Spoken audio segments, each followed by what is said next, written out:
India Punjab से हूँ जी भाजी। मैं इंडिया पंजाब से हूँ सर। अभी मैं क्रोशिया में हूँ जी।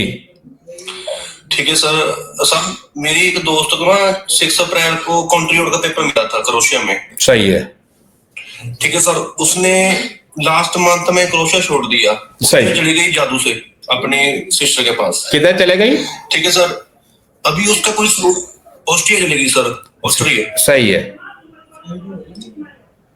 सही है सर। उसका अभी कोई सोल्यूशन है सर, या उसको इंडिया ही भेजना पड़ेगा, जब उसके स्टडी बेस में कोई कंट्री में और में बराबर हो सकता है उसको?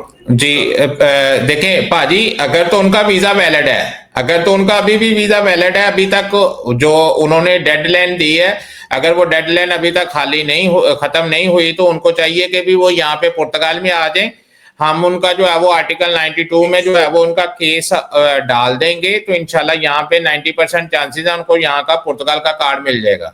और अगर उनका वीजा जो है वो बिल्कुल खत्म हो चुका है, कंट्री आउट का जो उन्होंने टाइम बताया था क्रोशिया वालों ने, वो खत्म हो चुका है, अब वो जो है वो टाइम गुजर चुका है, तो फिर उनको स्पेन में भेज दें। स्पेन में उनके 2 साल के बाद वो पेपर बन जाएंगे। लेकिन ये सारा काम करने से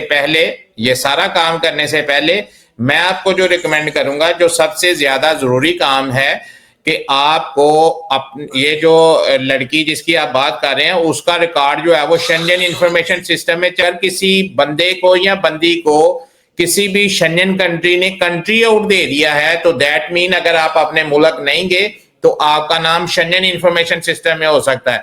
अगर आप किसी भी मुल्क में काम करने के लिए आए हैं और आपने किसी अथॉरिटीज को इन्फॉर्म नहीं किया और आप अचानक से जो है वो एक दिन जो है वो आपने बैग उठाया और किसी और मुल्क में चले गए, तो वो जो मालक है या वहां की जो अथॉरिटीज हैं वो आपको ढूंढने के लिए आपका नाम शेंजन इंफॉर्मेशन सिस्टम में डाल देते हैं। तो इसलिए अगर आप विजिट वीजे के ऊपर भी आए हैं, तो अगर आप ओवरस्टे यहाँ पे हो गए हैं, तो बजाय कि आप 2 साल किसी भी मुल्क में वेट करते रहें और उसके बाद जब आप पेपर लेने के लिए स्पेन में जाएं या पुर्तगाल में जाएं और आपको ये पता चले कि आपका इस वजह से जो है वो आपका नाम शेंजन इंफॉर्मेशन सिस्टम में है, नाम है, और अब आपको पेपर नहीं मिलेंगे, तो उसके बाद जब आप नाम निकलवाने की कोशिश करेंगे तो साल 2-2 साल आपका नाम निकलने में लग जाता है।